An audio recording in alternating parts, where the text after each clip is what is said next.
አሳዛኙ ነገር እሱ ነው ጴጥሮስ። እና እውነቱን ለመናገር አሁን ኢትዮጵያ እያራመደች ያለውን የዲፕሎማሲ አካሄድ እንደው ከዲፕሎማሲ ሳይንስ ነው ዲፕሎማሲ አንጻር ለመተንተን መሞከርም አሳፋሪ ነው፣ የሚመጥን አይደለም። ምክንያቱም የአንድ ሀገር ብሔራዊ ጥቅም በየት መንገድ ነው ሊገኝ የሚችለው ተብሎ ተሰልቶ አይደለም አሁን የውጭ ግንኙነት እየተካሄደ ያለው። አንድ ስልጣንን የሁሉም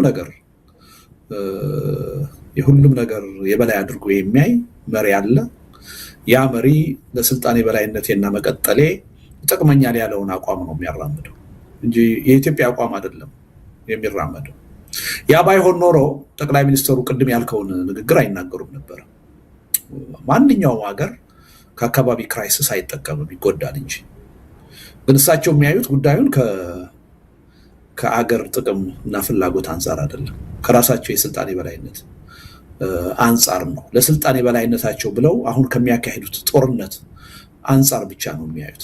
እና እውነቱን ለመናገር አሁን ኢትዮጵያ ምን አይነት ዲፕሎማሲ እያራመደች ነው፣ ከምን አንጻር ነው ብሎ መተንተንም የሚያስችል ነገር አይደለም ያለው። በጣም የወረደ በታሪካችን አይተነው በማናቅ መጠን የዘገጠ ዲፕሎማሲ ነው እየተካሄደ ያለው። እና ኢትዮጵያ በዲፕሎማሲ ረገድ ትልቅ ሚና ያላት ሀገር ነች። እውነቱን ለመናገር ካላት የድህነት አቅም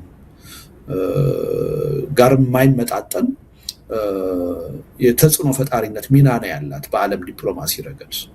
የተባበሩት መንግስታትን ከመሰረቱት ሀገሮች ውስጥ አንዷ ናት። የአፍሪካ ህብረትን ከመሰረቱ ሀገሮች ውስጥ አንዷ ናት። ቀደም ሲል ከ100 ዓመት በፊት እኮ ከቅኝ ገዢዎች ጋር ምናልባት በብቸኝነት በመደራደር ከቅኝ ገዢዎች ጋር በመደራደር የምትታወቅ ብቸኛ ሀገር ነች። እና በዓለም ፖለቲካ በዓለም ዲፕሎማሲ ትልቅ ሚና ከአቅሟ በላይ የሆነ ትልቅ ሚና የነበራት ሀገር ነች በእውነት። እና አሁን ግን በጣም በሚያሳዝን ሁኔታ የወረደችበት ሁኔታ ነው ያለው። እና ብዙ ጊዜ ደግሞ የምትታወቀው በገለልተኝነት ሚናዋ ነው።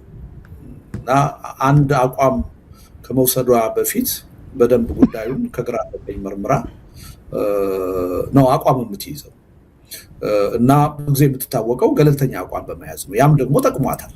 የሚገርም ይሄ የገለልተኝነት አቋም በአፄ ኃይለሥላሴ ጊዜ በስፋት የነበረ ነው፣ በኢህአዴግ ጊዜም በስፋት የነበረ ነው። እንዲሁ ዘለው የሌሎች ግጭትና ጠብ ውስጥ የሚገቡ መንግስታት አልነበሩንም። እና አሁን ግን እንደዛ አይደለም። በጣም ቁንጽል በሆነ እይታ ከአንድ ግለሰብ ስልጣን ጋር ብቻ በተያያዘ ዲፕሎማሲ የሚካሄድበት ሁኔታ ነው ያለው። እና አቋም ለመያዝ ከተገደድክ አቋም መያዝ ያለብህ ወይም ደግሞ መደገፍ ያለብህ ተጠቂ የሆነውን ፍትህ የጎደለበትን አካል ነው። ያን ማድረግ እንኳ የማያስችል ሁኔታ ደግሞ ካለ ዝምታን ነው የምትመርጠው፣ ገለልተኝነትን ነው የምትመርጠው። ዲፕሎማሲ የማያውቁ ሆነው አይደለም ብዙ ሀገሮች በዚህ ጉዳይ ላይ ጠቅላይ ሚኒስትር አብይ ያደረጉትን ነገር ያላደረጉት። ዲፕሎማሲ ስለሚገባቸው ነው። የሀገር ብሔራዊ ጥቅም ምን ማለት እንደሆነ፣ ያን ጥቅም እንዴት ማስጠበቅ እንደሚቻል የተሻለ ግንዛቤ ስላላቸው። እኛ ግን ሪሊ በዚህ ረገድ በጣም ኢንስቲቱሽናል የሆነ ሚሞሪ አለን። በዲፕሎማሲ ረገድ በጣም የላቀ ሚና ነው የነበረን።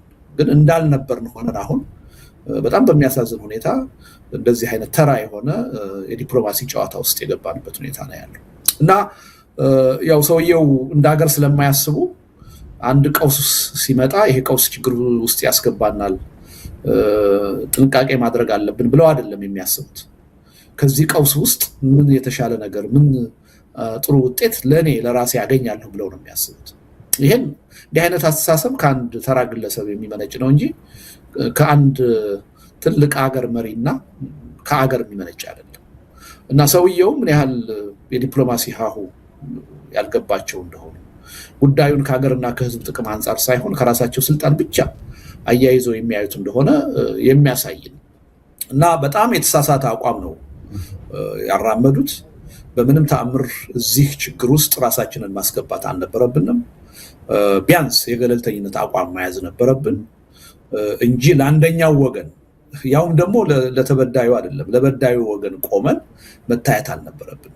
ይሄ ከኢትዮጵያ የዲፕሎማሲ ታሪክ የሚጻረር አብሮ የማይሄድ በጣም የተሳሳተ አመለካከት ነው። ይሄ ምናልባት ወደፊት ዋጋም ሊያስከፍል ይችላል።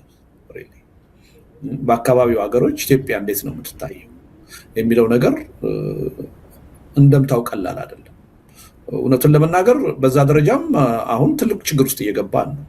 እሳቸው ስልጣኔን ማቆየው በጦርነት ነው ብለው ያምናሉ። ያልተገባ ጦርነት ውስጥ ገብተዋል። 3 ጦርነቶች ሜጀር ጦርነቶች ኢትዮጵያ ውስጥ አሉ። እነዚህን ጦርነቶች ማሸነፍ አለብኝ ብለው ያምናሉ። በእነዚህ ጦርነቶች ከተሸነፍኩ ስልጣኔ ጥያቄ ውስጥ ይገባል ብለው ያምናሉ። ይህን ጦርነት ለማሸነፍ ደግሞ ገንዘብ ያስፈልጋል፣ የጦር መሳሪያ ያስፈልጋል። ገንዘብና የጦር መሳሪያ በመስጠት ረገድ ላለፉት 7 ዓመታት ከፍተኛውን ሚና የተጫወተችው የተባበሩት የአረብ ኤሚሬትስ ነች። ስለዚህ ይሄ ነገር እንዲቀጥል ይፈልጋሉ። ይሄ ነገር ጥያቄ ውስጥ ከገባ በጦርነቶቹ ይሸነፋለሁ፣ ስለዚህ ስልጣኔ ጥያቄ ውስጥ ወይም ችግር ውስጥ ይወድቃል ብለው ሰግተዋል። ስለዚህ ይሉንታ የላቸውም በስልጣናቸው ጉዳይ እና የአገር ጉዳይ የወደፊቱ የኢትዮጵያ ዕጣ ፈንታ ጉዳይ ምንም ይሁን ምን ለሳቸው ችግር አይደለም። ስለዚህ ሌላ ምንም ውስብስብ ነገር አይደለም። የተባበሩት አረብ ኤሚሬትስ በአካባቢው ከምትፈልገው ሄጂሞኒ አንጻር፣ በአካባቢው ከምትፈልገው የኢኮኖሚ ጥቅም አንጻር ከዚህ መንግስት ጋር መስራት ይጠቅመኛል ብላ አስባለች፣ ወስናለች። ስለዚህ በዛ ምክንያት ያው አንዳንድ የውሸትም ቃልም ስለሚገባላት ተስፋም ስለሚሰጣት ከፍተኛ የሆነ ገንዘብ ኢንቨስት አድርጋለች። የጦር መሳሪያ እየሰጠች ነው። በዚህ ደግሞ አገዛዙ ተጠቃሚ ሆኗል። ፐርሰናሊ ጠቅላይ ሚኒስትር አብይ ተጠቃሚ ሆነዋል። ጦርነቶቹን ማስቀጠል የቻሉት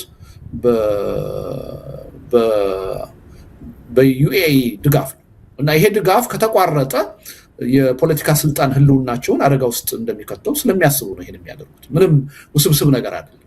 የሚገኘው ገንዘብና የጦር መሳሪያ እንዳይቀንስ ወይም እንዳይቀር ማድረግ አለብኝ ከሚል ነው። ይሄ የህልውና ጉዳይ ነው።